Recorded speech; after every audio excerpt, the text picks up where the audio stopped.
total, integral, múltiplo. Esse é o mundo ideal. O lugar que reúne tudo num só endereço, para facilitar a vida de quem quer fazer um bom negócio imobiliário. Por isso, a Paulo Otávio criou o Espaço Total. Empresa com 44 anos de experiência, a Paulo Otávio tem know-how, conhece o mercado e todas as suas variáveis. Se você quer comprar, vender, investir ou alugar um imóvel, saiba que a Paulo Otávio tem todos os ingredientes para fazer do seu negócio imobiliário um momento seguro, confiável e certo. Paulo Otávio Total.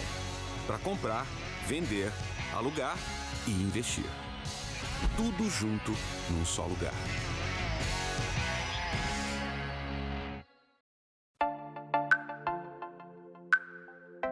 Boa tarde, estamos abrindo aqui mais um programa Brasília em Pauta. E eu sempre citando o mote do programa, né? A razão de ser, que é discutir a Brasília que temos para a Brasília que queremos. E vejam só a coincidência.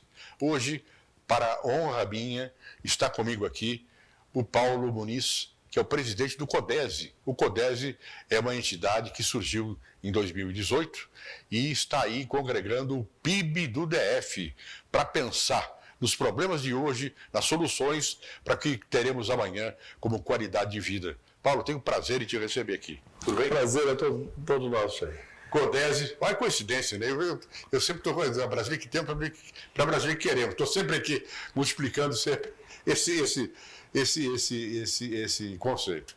Mas o CODESE tem exatamente a preocupação de melhoria da qualidade de vida, desenvolvimento, e eu sei que ele hoje é uma potência, eu me atrevo a dizer, e o CODESE, se você não sabe, ele congrega o PIB do DF. São várias entidades da área econômica, entidades que têm tudo a ver com desenvolvimento, academias também juntas neste conselho. Qual foi a ideia, Paulo, de criar esse conselho, as necessidades de transformar a Brasília, transformar o DF?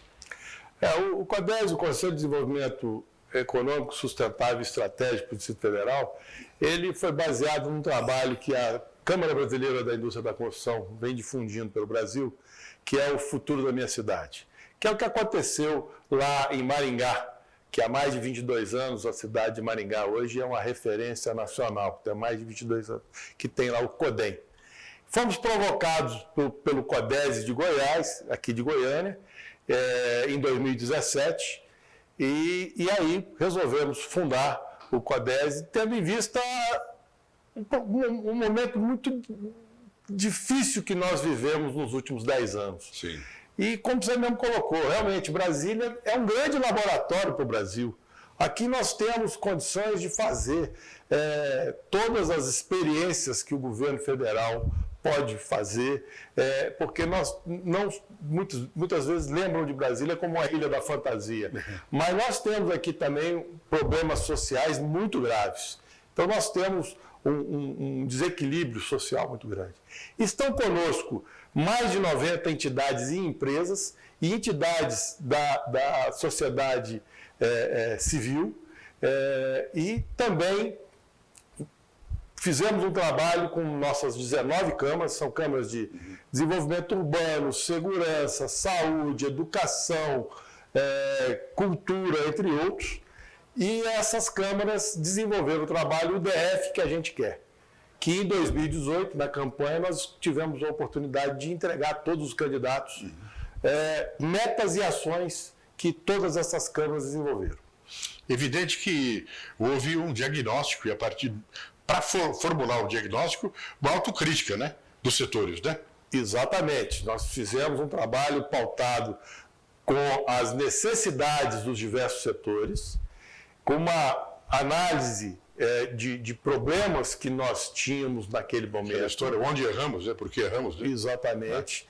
E, na verdade, é um trabalho que eu estou em Brasília, eu fui criado em Brasília, vim para Brasília com 2 anos, me considero brasiliense, e que nunca tivemos em Brasília. É um trabalho inédito. É claro. Que a sociedade saiu, que pautou alguma coisa, é a primeira vez que acontece, com essa amplitude que o CODESE tem. E esse trabalho, então, temos a honra de ter participado com o governador ibanês assim que tomou posse, assim que foi eleito. Sim. No dia seguinte da apuração, ele nos ligou para podermos fazer uma reunião para nós participarmos da transição, e participamos efetivamente com todas as nossas câmaras, e hoje temos um intercâmbio com o governador muito bom. Você falou que o CODESE foi fundado em 18, no ano da eleição, né? Na verdade, não. O CODESE foi fundado em 2017. 17? Em março de 2017, nós conseguimos fazer um almoço com várias presidentes de entidades e representantes da sociedade civil, e ali nasceu o CODESE. Ele foi em maio, ele foi efetivado numa eleição lá na Fibra. Por unanimidade eu fui eleito, eu já estou hoje no segundo mandato, estou no primeiro ano do segundo mandato, né? Completando agora no final de junho, e então nós passamos a desenvolver esse trabalho. E como é que o ibanês, por exemplo, recebeu essa novidade, o CODESE? Porque, evidentemente, quando se fala em desenvolvimento e futuro, né, preparar as situações, né, precisa-se de políticas públicas e, evidentemente, aí um trabalho conjunto, né, da atividade privada, né, das forças econômicas e acadêmicas com o Estado, com o governo. Como é que ele recebeu isso? Ele recebeu da seguinte forma. Primeiro, todos os candidatos receberam muito bem. Alguns, inclusive, usaram o nosso trabalho, o DF que a gente quer, como plano de governo. E nós já vimos desenvolvendo com o governo anterior, que o governador Hollenberg abriu as portas de todas as secretarias para nós conhecermos os problemas e pesquisarmos, né? Fizemos um trabalho também na Câmara, buscando os planos plurianuais. E então o nosso trabalho é um trabalho bem fundamentado. E com isso nós tivemos uma aceitação boa, nós temos uma interlocução muito boa com os diversos secretários, ele nos apresentou a todos os secretários. E, para nossa surpresa, o nosso trabalho é 2018, 2030, o DF que a gente quer. O governador ibanês, em maio do ano passado, fez a apresentação de um projeto estratégico do governo, 2019-2060. E uma das fontes, está lá citado no trabalho, fontes de pesquisa, não só a Codeplan, mas o trabalho que o CODESE fez. Você trouxe, inclusive, o livro aí. Pois é um trabalho muito bem fundamentado, são mais de 500 páginas, com 240 voluntários nas nossas 19 câmaras. Tivemos um apoio muito forte do SEBRAE, dando assessoria. E no final aqui nós temos também um diagnóstico do Distrito Federal, que nós contratamos professores do UNB para que fizessem esse diagnóstico. É o DF que a gente quer. O DF que a gente quer. Em termos de prognóstico, tem aí a colocação de de metas, o que se pretende? São metas e ações, né? Então aqui nós temos cada tipo, posso até abrir aqui, vamos aqui aleatoriamente, mas vamos pegar aqui, por exemplo, Câmara Técnica de Gestão Pública. A meta 10. Mobilizar recursos financeiros de fontes não governamentais para apoiar com efetividade a implantação planejada e segmentada da Agenda 2030. Vira só para mostrar o layout das páginas, são todas semelhantes, olha isso aqui, coisa bonita. Muito bem feito, muito bem editado, olha só. Atraente, né, para ler, não é aquela coisa maçuda. E aqui vem a ação estratégica.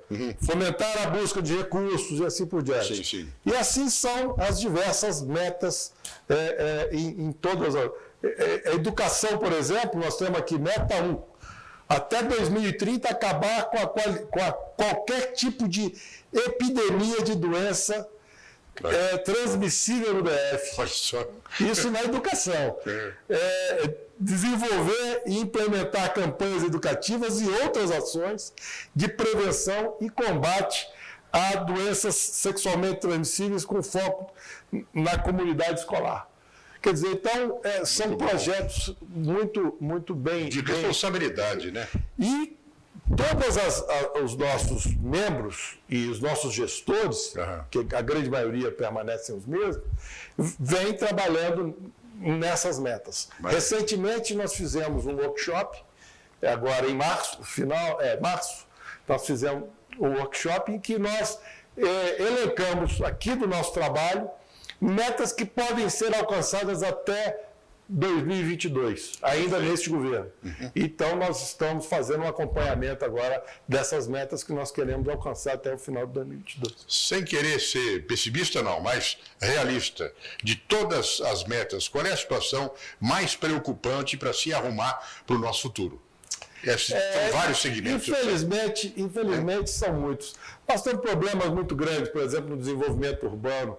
Nós tivemos aí uma degradação com um monte de invasões, construções ilegais, enquanto o setor produtivo legal teve uma série de impedimentos, nós tivemos esse desmando, né? E crescemos aí, 50% da nossa mancha urbana é ilegal.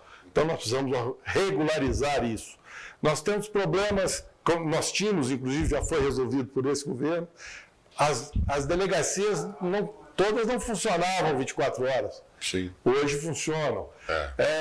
Por exemplo, a reformulação do W3 está sendo feita agora, é uma das nossas metas da Câmara de Negócios e Serviços. E tem a questão fundiária, né, Paulo? Ainda tem muita terra da União, né? No nosso território, podemos chamar de nosso, é claro, foi demarcado. Tem muita terra da União ainda, né? Ainda temos muita terra da União e temos, por exemplo, também na Câmara de Desenvolvimento Urbano, o problema do transporte. Sim. Esse é um problema que é recorrente há vários anos. Agora, esse livro a bússola, né? Do CODES. Exatamente. E o CODES examina nas câmaras que você falou, são câmaras, né? De setoriais. Das câmaras técnicas, são 19, é isso? Isso. Então, periodicamente, uma está se reunindo ou se reúnem para discutir aqueles assuntos específicos. Exatamente. E fazemos gestões com os secretários afins, com o próprio governador, quando precisa, e temos feito, inclusive, apresentando alguns projetos. Temos desenvolvido alguns projetos também. É uma mão na roda para o governo, né? Com certeza. Eu acho que esse conselho, ele é a CEBIC tem levado isso para as diversas, porque aqui em Brasília nós tratamos com o governo, porque aqui é uma cidade-estado. Mas esse projeto... Eu te interrompo porque a questão aqui é didática. CEBIC é a Câmara de Indústria da Construção Civil. Câmara Brasileira da Indústria da Construção. E nós temos levado isso para os diversos municípios do Brasil.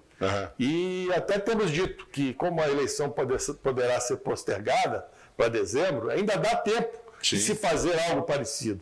E eu acho que o Brasil só vai mudar realmente se políticas como essas forem adotadas nos diversos municípios do Brasil.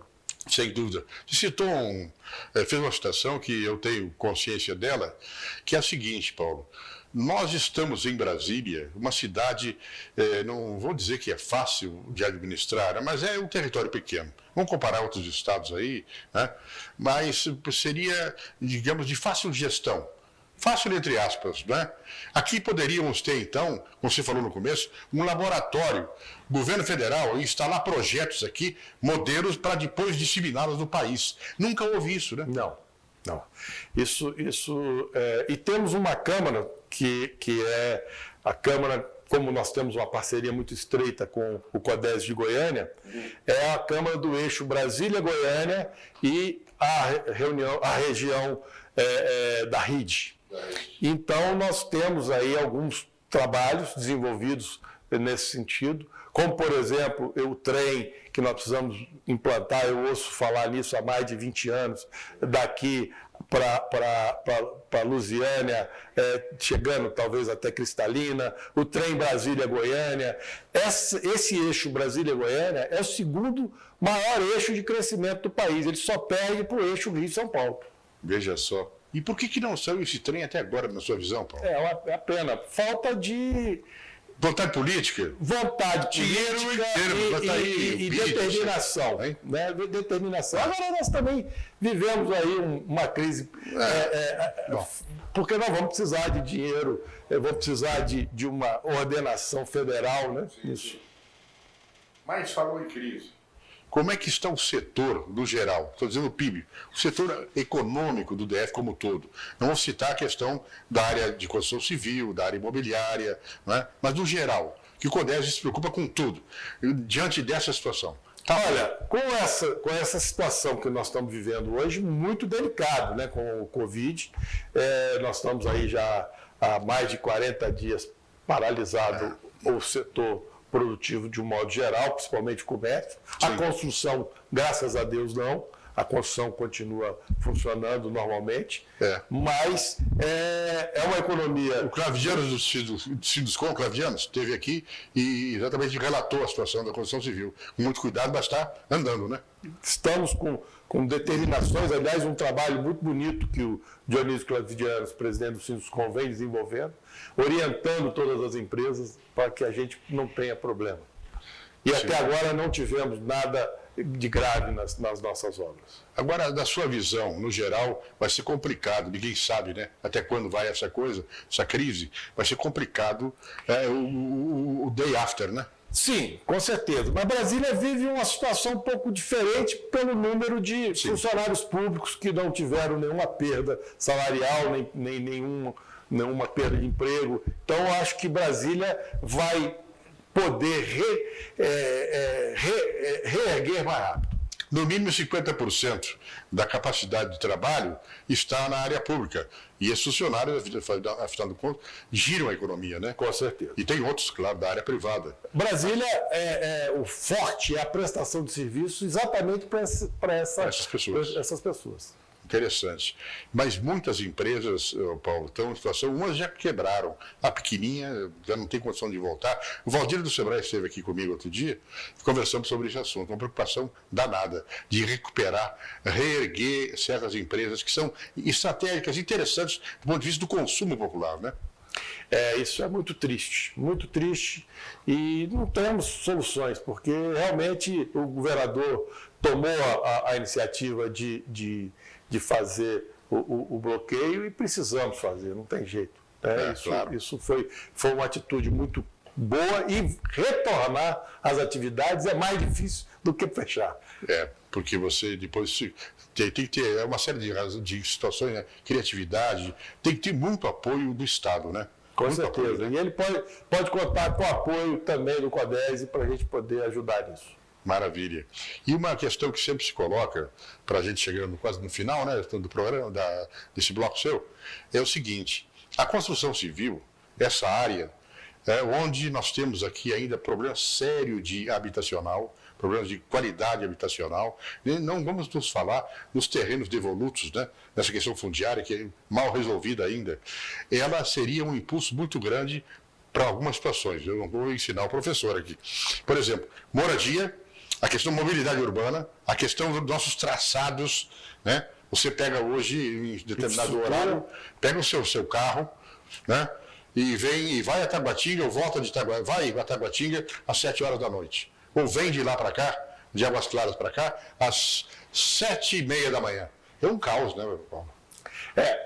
E a construção civil, ela teve aí uma dificuldade nos últimos governos, e nós tivemos muita dificuldade. Isso foi muito complicado para Brasília, né? Porque a cadeia produtiva da construção civil ela é muito vasta. Sim. Então, ela fez falta e está fazendo falta, porque nós não retomamos. Obras públicas, por exemplo, ainda são muito poucas.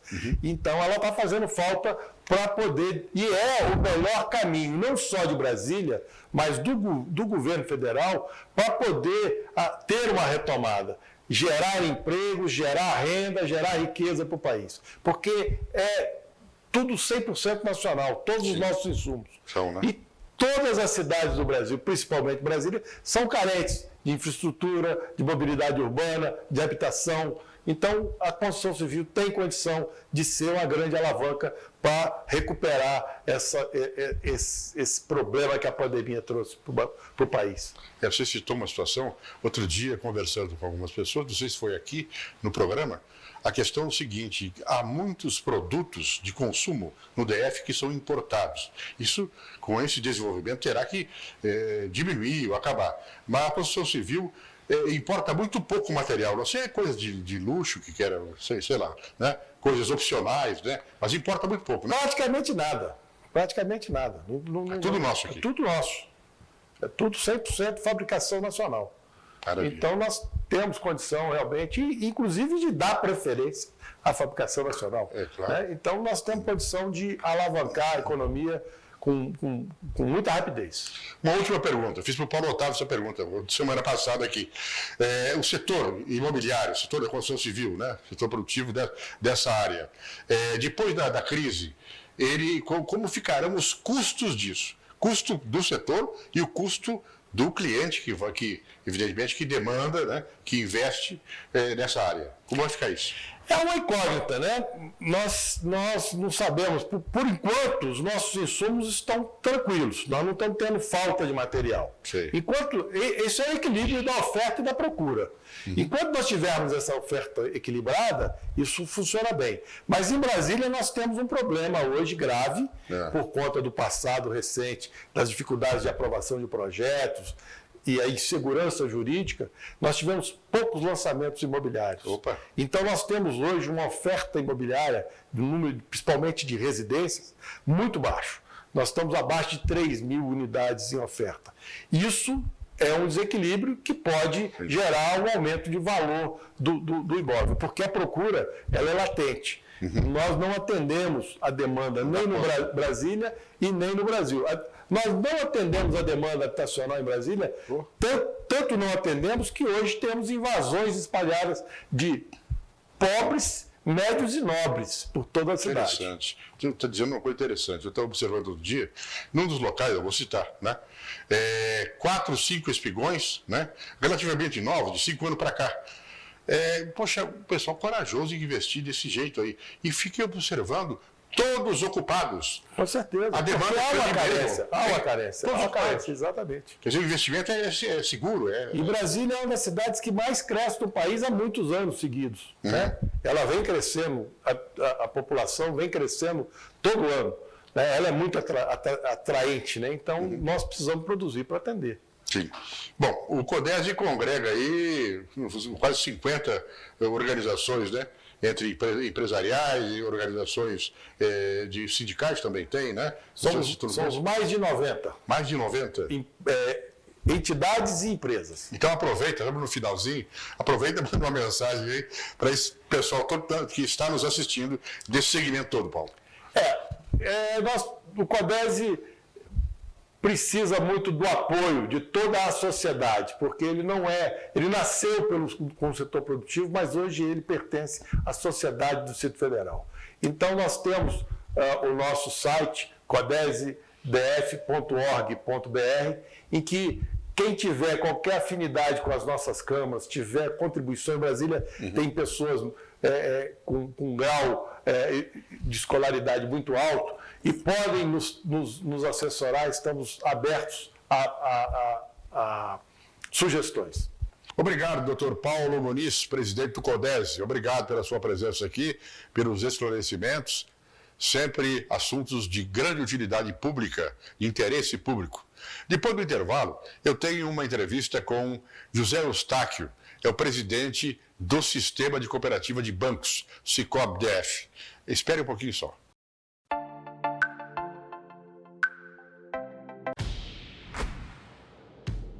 Total, integral, múltiplo.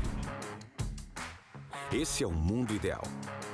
O lugar que reúne tudo num só endereço para facilitar a vida de quem quer fazer um bom negócio imobiliário. Por isso, a Paulo Otávio criou o Espaço Total. Empresa com 44 anos de experiência, a Paulo Otávio tem know-how, conhece o mercado e todas as suas variáveis. Se você quer comprar, vender, investir ou alugar um imóvel, saiba que a Paulo Otávio tem todos os ingredientes para fazer do seu negócio imobiliário um momento seguro, confiável e certo. Paulo Otávio Total. Para comprar, vender, alugar e investir. Tudo junto num só lugar.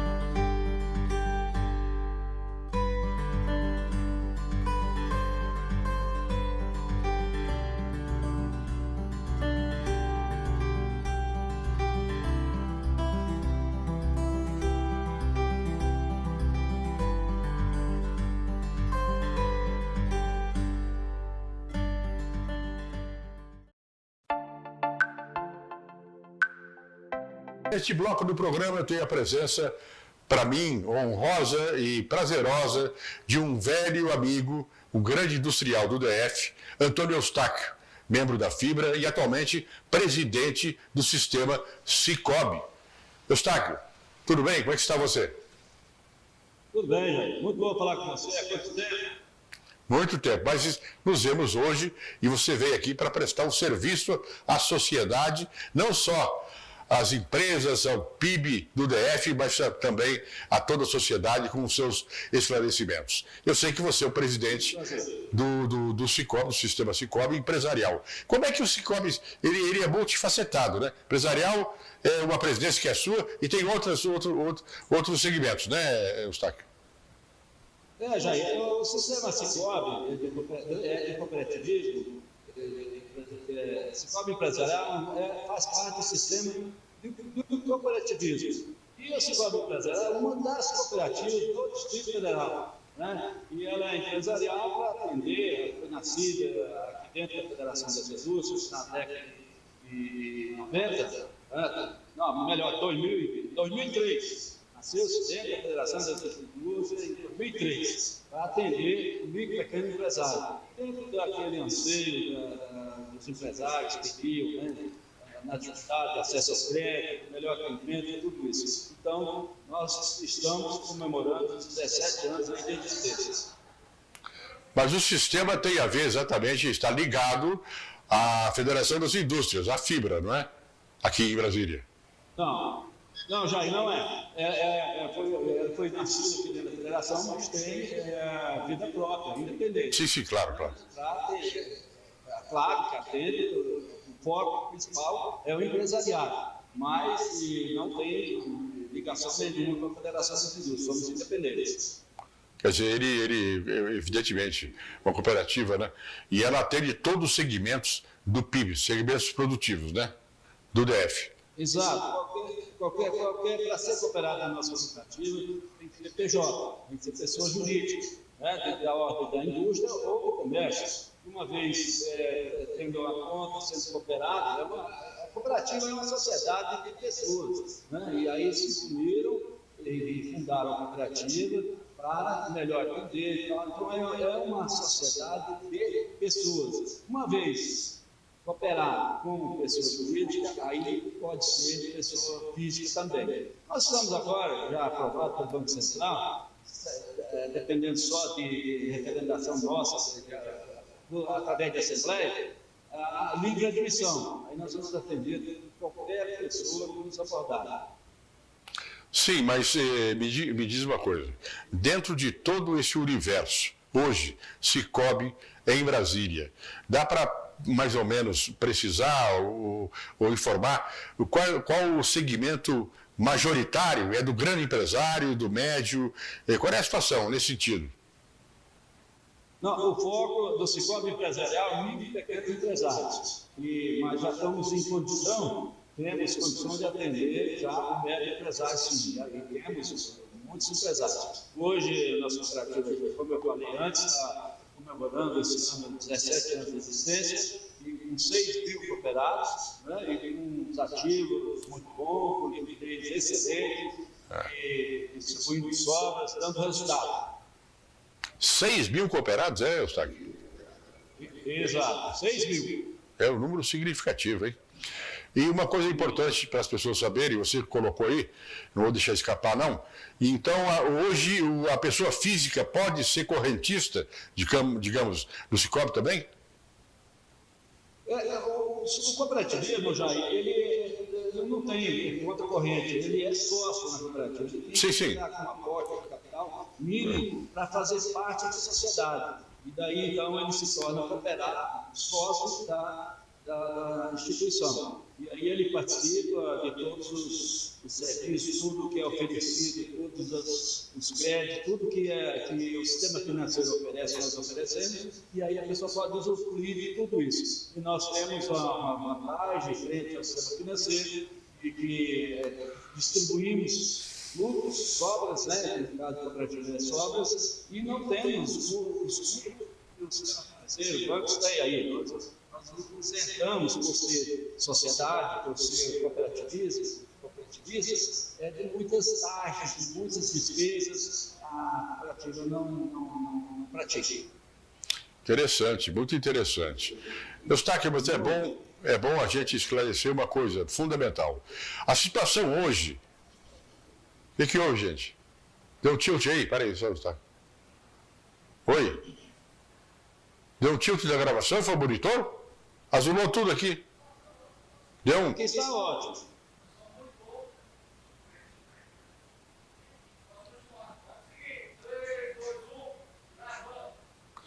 Eustáquio, é importante a gente esclarecer o seguinte.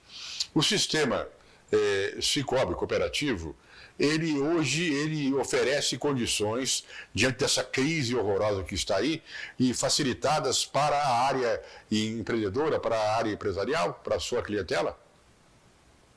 Temos sim, já estamos com muitos estudos, já temos muitos modelos, já temos muitas ações nesse sentido, né? Para os cooperados, né? Para os nossos cooperados. Sim, claro. O público em si, não, a pessoa tem que ser cooperada. Então, para os nossos cooperados, estamos com muitas ações nesse sentido, já atendendo, né? Trabalhando para atender o nosso cooperado, flexibilizar, ajudar dentro daquilo que é permitido que o sistema permite. Com condições, evidentemente, mais favoráveis do que aquelas de mercado em tempos normais, né? Exato, procuramos fazer, desdobramos todos os esforços nesse sentido. Sim, mas o Cicobi, em Brasília, o braço mais forte, pelo que me parece, ou que até onde eu sei, é o Cicobi empresarial. E outras áreas de atividade, ele já está atuando aqui no DF, Eustáquio? Está sim. O sistema cooperativista federal ele é bastante forte, segmentado. Tem as cooperativas de setores públicos, né, segmentado, quase todos os segmentos públicos aí têm a sua cooperativa, e depois é que nós abrimos a nossa, em 2003, o Cicobi empresarial, para atender a área empresarial. Não somos a mais forte em Brasília, não, mas somos uma delas, né? E somos 12 cooperativas de crédito no Distrito Federal. E uma é o Cicobi empresarial, na qual eu sou presidente do conselho. Ah, perfeito. Então, uma pergunta importante que eu vou lhe fazer aqui. O empresário que está no aperto, as condições difíceis para ele se manter ou tentar se recuperar, ele tem condições, por exemplo, de, neste momento, no momento da crise, ele aderir ao sistema, ele se integrar ao sistema Cicobi e usufruir já dos benefícios que o Cicobi oferece, ou teria uma carência, não é por aí? No momento, nós teríamos que ter essa carência, sim. Né? O sistema exige que teremos que ter uma carência, no mínimo 3 meses, para ter as suas operações. Mas nós estamos com a situação de liquidez boa, já temos condição de atender o empresário que chegar logo de imediato, se ele passa por todas as condições, temos condição de atender. Uma das coisas que nós estamos fazendo aí para ajudar o cooperado nesse momento difícil foi a prorrogação por 90 dias, até 90 dias, de todos os seus débitos, todas as suas obrigações com a cooperativa. E esperando que isso ajude muito ao cooperado, ao empresário. Né? Sem dúvida, isso é tudo que o empresário que está com dificuldade quer. Eu quero que você faça uma mensagem para a área produtiva de Brasília, para os empresários. Nós estamos chegando no final dessa nossa entrevista, muito boa, por sinal. Por favor, diga aí. Olha, o que eu tenho para dizer é que nós estamos vivendo um momento bastante difícil, muito delicado, uma coisa jamais vivida, né, para os nossos companheiros, nossos empresários do Distrito Federal, mas estamos tendo um amparo muito grande aí da parte da Federação das Indústrias, do setor produtivo, com respeito à criatividade, inovação, e nossa cooperativa, a Cicobi Empresarial, está trabalhando nesse sentido, fazendo isso. O nosso Conselho de Administração tem desdobrado, estamos abertos aqui para discussões, para avaliações, né, para os nossos cooperados. E estamos de braços abertos para receber o empresariado aqui, para ver a possibilidade e atender e tudo mais. Esse é o nosso anseio e desejamos alcançar o maior número possível de empresariado do Distrito Federal. E esse momento aí, tudo, claro, vai passar, e a nossa expectativa de ser quanto antes, e eu convido. Eustáquio, muito obrigado pela sua presença aqui. Você está, inclusive, no seu... Tem muita coisa boa para oferecer e dispor ao empresário, às pessoas, e todo mundo mais. Sistema cooperativista, depois que eu conheci, eu não saí mais. Eu entrei nisso tipo um vício, não saí, estou aqui, dedicando, você sabe. É bom. Sucesso, e poderia estar cuidando da minha empresa com a título cooperativismo, de frente à nossa cooperativa, por gostar e poder estender isso mais às pessoas, aos empresários, porque é uma coisa diferente, faz muito diferente, é um diferencial monstruoso, que deve ter, todo mundo deve conhecer e entender melhor o cooperativismo. Isso é uma coisa muito justa, muito de união. Muito bom, Eustáquio. Obrigado pela sua presença, viu? Sucesso aí na presidência do Cicobi. Gente, depois do intervalo breve, nós teremos a coluna da Dani Ventura. Vai entrevistar o deputado distrital José Gomes. Espere um pouquinho só.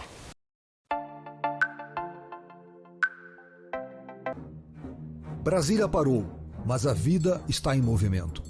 E nós que temos esta belíssima história de coragem e otimismo, estamos silenciosos hoje, mas temos muito para mostrar. Somos a força de trabalho que em 1000 dias construiu a nova capital do Brasil e ampliou as fronteiras nacionais. Unimos norte e sul, leste e oeste, integramos o país. Entre as asas e eixos de Brasília, pulsa o coração candango, feito de força, fé e coragem para construir e realizar. Somos muitos, somos fortes, temos muita história para contar.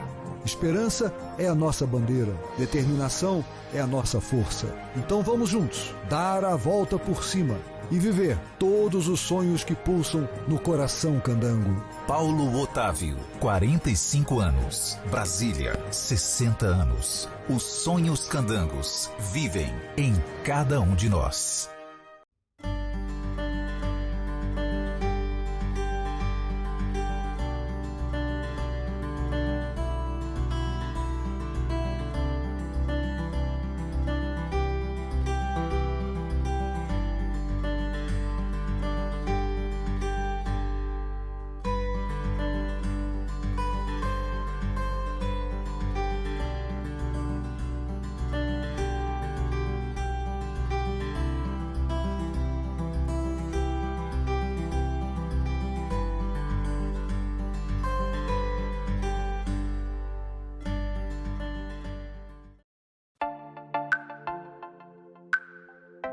boa tarde, mais um domingo no Brasília em Pauta. E hoje eu trago um assunto que decorre sobre os temas que são relevantes para a nossa cidade. É claro que eu não posso esquecer de apontar questões que têm relação com o Covid.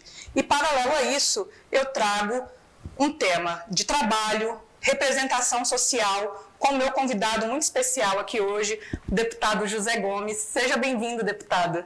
Obrigado, Dani. É um prazer estar aqui com você. Quero cumprimentar também os telespectadores e estou muito feliz de ter recebido esse convite para a gente conversar um pouco sobre o nosso trabalho, nosso mandato. A ideia é trazer os temas e pegar um pouco dessa experiência do deputado, fazer uma espécie de um raio-x, uma prestação de contas sobre esse mandato. E agora sim, uma pergunta já direta. Deputado, o senhor é jovem, empresário, bem-sucedido, gera muitos empregos no DF.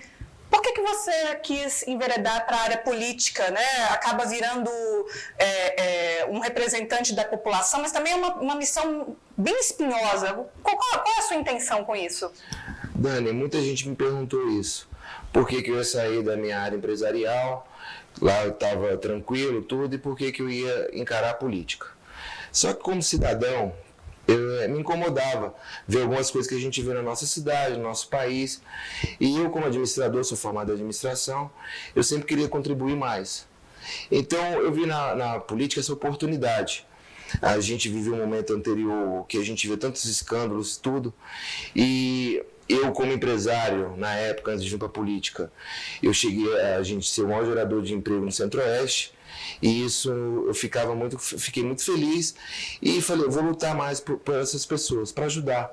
Principalmente as pessoas que a gente hoje gerava emprego, são pessoas que precisam muito, tanto de saúde, tem muitas necessidades. E eu também fui pai, uma particular também, que foi um dos motivos, quando eu fui em 2015, tive meu primeiro filho, e falei, eu tenho que fazer algo para a geração futura, algo que a gente possa realmente ver diferença na vida das pessoas. Então, foi aí que eu me deu essa vontade e encarei esse desafio. Bom, há uma pauta que você já falou e pela sua expertise e no seu mandato você tem seguido isso, com relação ao trabalho, né? Isso. Que tipo de ações você tem desenvolvido? Como empresário a gente já sabe, né? E como deputado, levando essa demanda também sob o olhar de quem precisa de emprego, o que você tem procurado fazer dentro da Câmara para proporcionar oportunidades? Dani, essa pergunta também é um tema que gosto muito de falar sobre ele, porque, como eu sempre digo, não existe empresa sem trabalhador e trabalhador precisa de empresa para trabalhar. Então, isso não é apenas um discurso. Então, na política, quando a gente veio, eu sempre me preocupo com a estabilidade do trabalhador e de gerar novas oportunidades. E também que o Estado olhe com bons olhos ao setor produtivo, porque quando você atrapalha o setor produtivo, quando você não ajuda, você está acabando com as empresas, acabando com os empregos. E isso vai diretamente na sociedade. Então, um dos maiores problemas quando eu vim para a política, e ainda continua sendo, é o desemprego. Então, a gente hoje, um dos projetos que a gente colocou e já foi aprovado é o selo de empresa boa pagadora. O que significa isso? É a empresa que honra com seus trabalhadores, que paga em dias. Porque você vê, antes de entrar na política, você vê muitos refis aí que beneficiam empresas que não pagam, maus pagadores. E a gente tem que mudar essa cultura. A gente tem que valorizar a empresa que valoriza o trabalhador, que respeita. Então esse foi um dos projetos logo no início que a gente colocou e foi aprovado. Então isso é muito importante, esse cuidado, porque eu sei o desespero de um pai de família, não porque eu era desempregado, mas pessoas que me procuram pedindo emprego. Eu queria que fosse explicado um pouco mais sobre esse selo, e aí fazendo esse paralelo na representação do trabalhador, né, nos anseios do trabalhador, e o seu olhar também representando os empresários, porque você conhece a fundo a dificuldade no universo de muita tributação, num sistema que às vezes é difícil para o empresário poder fazer essa geração de emprego, crescer e gerar emprego no meio de uma tributação como essa. Como é que você também consegue equilibrar esses dois lados e trazer alguma solução na Casa Legislativa para a sociedade? Isso é importante, que eu trago sempre para os colegas parlamentares, essa preocupação, porque a gente vê muito discurso, direita e esquerda, para mim isso não existe. Eu acho que a gente tem que se unir em prol da sociedade, a gente estar lá trabalhando para eles. Então foi uma oportunidade que eu tive, como eu sempre fui patrão anteriormente, hoje eu sigo a sociedade. Então quem manda no meu trabalho, que vai avaliar, é a sociedade. Então o que eu sempre trago em pauta lá é que se a gente, quando fala de trabalhador, estabilidade, a gente tem que dar estabilidade para quem está trabalhando, que você imagina a pessoa trabalhar e não saber se amanhã está empregada. Isso ninguém pode viver com essa dúvida. E para a geração de emprego, Brasília sempre foi voltada a cargos públicos, ao funcionalismo público. Então está na hora da gente incentivar, trazer empresas. Você vê aqui no Goiás e em Minas, que fazem fronteira com a gente perdendo empresas. Quantos anos que foi fábricas para lá, com os projetos, e Brasília nunca ninguém se preocupou. Então a gente quer incentivar a gente não pode perder para os outros estados, nós precisamos colocar benefícios maiores para ganhar, trazer para acabar com o desemprego. Tributação, e isso vem ao assunto que você comentou. A gente não pode aqui fechar os olhos para a tributação e estados, nossos vizinhos, colocando menos. A gente tem que estar fazendo esse estudo para que tenha uma reforma tributária e nós consigamos trazer essas fábricas, essas empresas de outros estados para a gente acabar com o nosso desemprego tão grande que afeta a sociedade aqui em Brasília.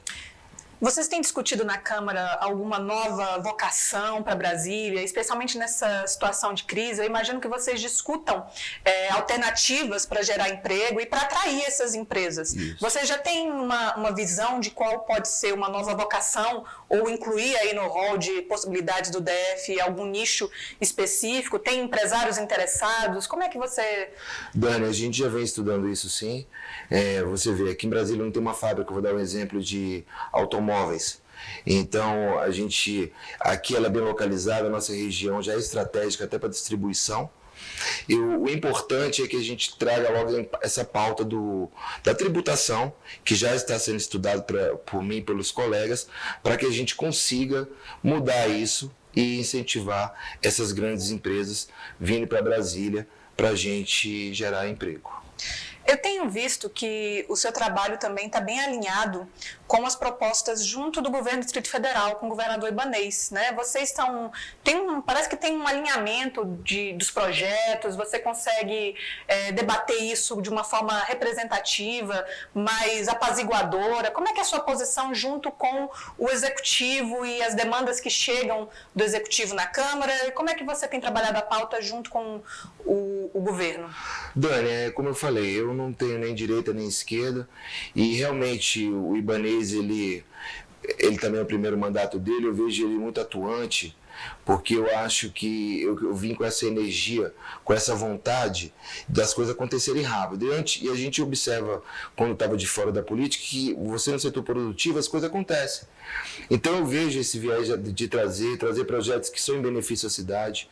Eu, seja o Ibanez ou qualquer outro governador, que colocar as pautas, que façam bem para a população e que sejam corretas, vai ter sempre o meu apoio. E então eu vejo isso, eu estou vendo nesses 2 anos praticamente de mandatos que a gente está alinhado nesse ponto de fazer a cidade crescer, as coisas não ficarem paradas. Você vê a saúde ali, quanto tempo que você, às vezes, você vê o problema e não tem atitude, e agora a gente está vendo isso. Eu tenho acompanhado as suas redes sociais e vejo que você tem algumas bandeiras bem interessantes. Uma delas é a questão da ética, né? Suas pautas e seus projetos são voltados para a ética, e outra voltada muito para a solidariedade, né? Para algo voltado para fazer o bem, né? Enquanto sociedade civil também. Você me falou aqui sobre o seu papel um resumo sobre o seu papel como empresário, seu papel como parlamentar. E nesse momento de crise, eu observei que você fez uma ação junto da Secretaria de Saúde, que foi sobre os hotéis. Me explica um pouco, até para incentivar as pessoas também a participarem, a atuarem. Como é que foi isso? Tânia, muito bacana essa pergunta, porque a transparência, eu vou primeiro falar um pouco da transparência que você falou, é uma coisa que eu faço muito questão no meu mandato. Por quê? Eu vim do setor privado administrador. Aonde tem transparência, não tem corrupção. E aonde tem transparência, além de não ter corrupção, tem gestão. Então isso é uma coisa que eu faço questão, inclusive a gente logo traz notícias boas para o nosso mandato referente a isso, e faço questão de lhe passar em primeira mão também, porque eu acho que a gente precisa colocar a transparência, porque hoje você vê a política, eu antes de ter vindo para a política, você vê coisas que você lá fora você não vê a realidade. Então, me preocupo com isso, exijo que meu mandato seja assim e quero que o governo também seja assim com a lei de transparência. Em relação a essa solidariedade, eu acredito muito que cada cidadão tem que fazer a sua parte. Não adianta a gente só cobrar do Estado e nem só do cidadão. A gente caminha junto. Então, a política, por que eu vim? Eu saí da onde eu estava para vir aqui trabalhar para o povo. Então, eu acredito muito que a gente precisa, esse coronavírus que atacou a nossa sociedade agora, eu estava ali fazendo leis, fiscalizando e pensando o que eu posso ajudar mais. E aí, fui na Secretaria de Saúde e perguntei, fui fazer uma análise mais profunda do que estavam precisando. E logo me levantaram que tinha profissionais da saúde que, trabalhando lá na linha de frente com esse vírus, não estavam querendo voltar para casa, porque eles estão ali de frente com ele e não podem ver suas famílias nem levar risco. Então descobri que havia uma fila de 200 a 300 profissionais necessitando de quartos em apartamentos para ficar isolado em quarentena. Então isso logo de primeira mão, quando eu soube dessa necessidade, eu fiz essa doação. A gente alugou 20 apartamentos, né, durante um mês e foi um pontapé inicial. E logo fiquei feliz porque logo depois veio também que o governo está disponibilizando apartamentos, tanto para os profissionais em quarentena e para idosos. Então, eu acho que a sociedade toda tem a sua parte a fazer. Isso que eu queria provocar também, que a sociedade, cada um no seu pouco, seja fazendo máscara, seja fazendo o que for, contribuir. Porque a gente caminhando junto, a gente vai conseguir vencer isso e sair na frente. Deputado, então a gente conseguiu. Vamos ter que voltar aqui para conversar mais sobre os projetos. Eu tinha mais assunto para puxar, os projetos mais importantes, né, que agora estão ali para votar. Então nós falamos hoje com o deputado, o empresário e o cidadão, né? Eu só quero agradecer a sua vinda aqui ao programa. Se quiser dar um último recado. Dani, eu que agradeço. Quero aqui parabenizar vocês com esse belo trabalho, que também estão na linha de frente, porque estão aí trabalhando, estão levando a notícia à população, a quem merece, e tem todo o meu respeito. E estou à disposição também para vir, para trazer as novidades, mostrar o nosso trabalho. Tá bom? Muito obrigada. Até semana que vem. E agora é com você, Jair. Ok, Dani. Obrigado. E você esteja com a gente aqui no próximo domingo, 13h, na TV Brasília. Até lá.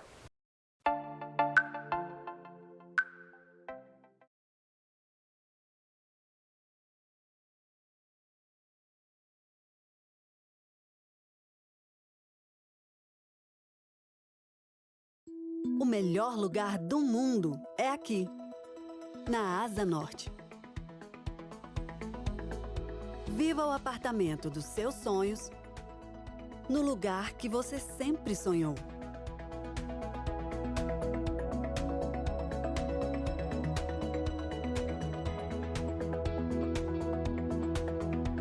Paulo Otávio, construindo uma grande Brasília. Ligue 3340-1111.